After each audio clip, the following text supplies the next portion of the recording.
दोस्तों नमस्कार। जैसा कि मैं हमेशा कहता हूं कि आरएस मुख्य परीक्षा के लिए कीवर्ड्स बनाओ और डायरी के अंदर नोट करते रहो और बार बार पढ़ने की जरूरत नहीं पड़ेगी। जैसे गीता का दर्शन, दोस्तों मैं आपको गीता का सार बताता हूं। गीता के अंदर क्या है देखो, तो गीता में पहली चीज तो ये रखो कि अर्जुन किम करते विमूढ़, यानी कि असमंजस की स्थिति में है, क्या करूं और क्या नहीं करूं। ठीक है, उस स्थिति के अंदर गीता क्या है, गीता एक विजन प्रदान करती है, एक दृष्टि प्रदान करती है।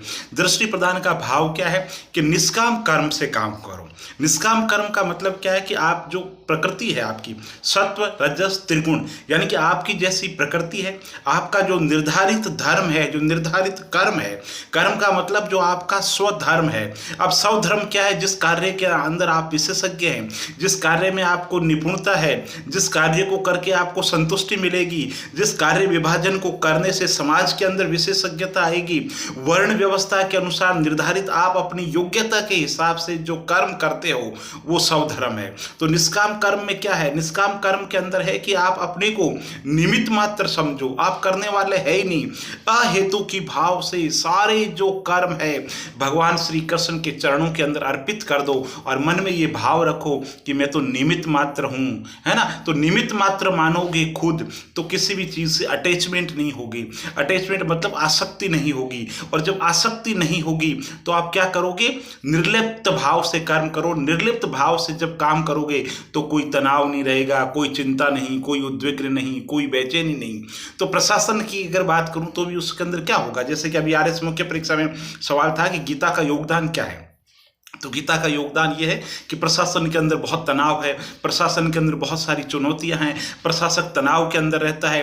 प्रशासन जो संसाधन उपलब्ध है उनका बेहतर तरीके से प्रयोग कैसे करे, वो साथ जो लोग हैं, जो सबॉर्डिनेट जो लोग हैं, जो जनता है ना, जो संपर्क में जो लोग आते हैं उनके साथ में कैसे संपर्क बनाए। तो गीता एक दृष्टि प्रदान करती है, एक विजन प्रदान करती है सोचने के लिए कि भाई आपको जीवन कैसे जीना है, आप प्रशासन के रूप में आपको कैसे काम करना है, जब बाहरी चीजों से प्रभावित नहीं होनी, और आपका जो स्वधर्म है, आपका जो कर्म है, उसके अंतर्गत लाभ हानि इन सब चीजों से ऊपर रहते हुए बौद्धिक भाव से आपको अपना कर्म करना है। ठीक, अब ये चीजें समझ गई तो गीता, अब आप समझे मैं क्या कहना चाहता हूं। तो गीता के अंदर मेन पॉइंट क्या है, निष्काम कर्म, यानी आप अपने को निमित्त मात्र समझो, स्वधर्म के अनुसार कर्म करो। ठीक, इससे होगा क्या, वो जो चीजें मैंने अभी आपको बताई है तो ये आप मोटा मोटी जो गीता है वो आप समझ गए हो। ठीक, इसी तरीके से मैं बात करूं गांधी जी की।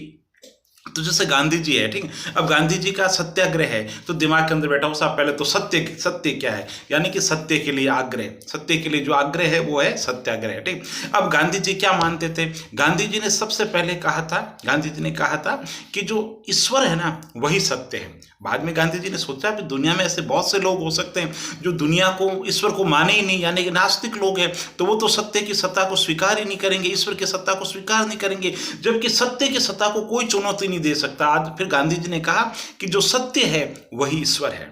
तो सत्य को क्या माना गांधी जी ने, गांधी जी साध्य और साधनों की पवित्रता के अंदर कहते हैं कि सत्य से बड़ा साध्य संसार के अंदर कुछ भी नहीं है, यानी कि सब कुछ क्या है, सत्य है। तो गांधी जी के सत्य संबंधी विचार हो गए। ठीक, अब सत्याग्रह की बात करें तो सत्य के लिए आग्रह करना जो है वो है। ठीक, अब आग्रह किसका करना, तो गांधी जी का मूल भाव था कि जो मनुष्य है उसका जो मूल स्वभाव है वो प्रेममय है, वो करुणामय है, वो सत्य का उपासक है।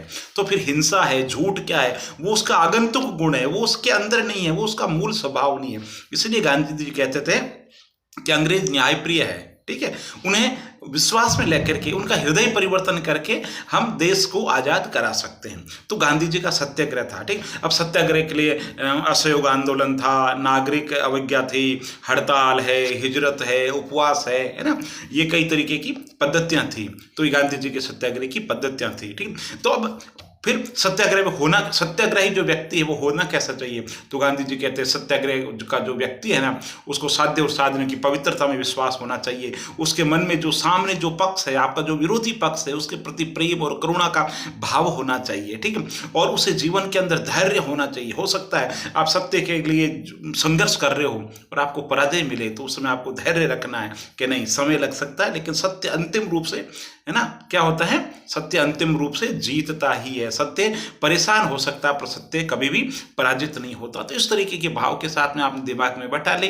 तो मुख्य परीक्षा के लिए चाहे लोक प्रशासन हो चाहे दर्शन शास्त्र हो, बिल्कुल ऐसे कीवर्ड्स बनाओ। और कीवर्ड जो मैंने अभी बताया ये भी मैंने आपको समझाने के लिए बताया, लेकिन जब गीता की बात आएगी, 4 लाइन की बात आएगी, तो आप दिमाग के अंदर रखो गीता है, निष्काम कर्म है, अहेतु की भाव है, बौद्धिक भाव है, कांट के साथ में निष्काम कर्म से कांट की जो बौद्धिक चेतना है या कांट का जो निष्काम कर्म से मिलता जुलता शब्द है वो क्या है, शुभ संकल्प है, विशुद्ध कर्तव्य चेतना के आधारित भावना है। उससे तुलना करके आप अपना उत्तर तैयार करो। बहुत बहुत धन्यवाद।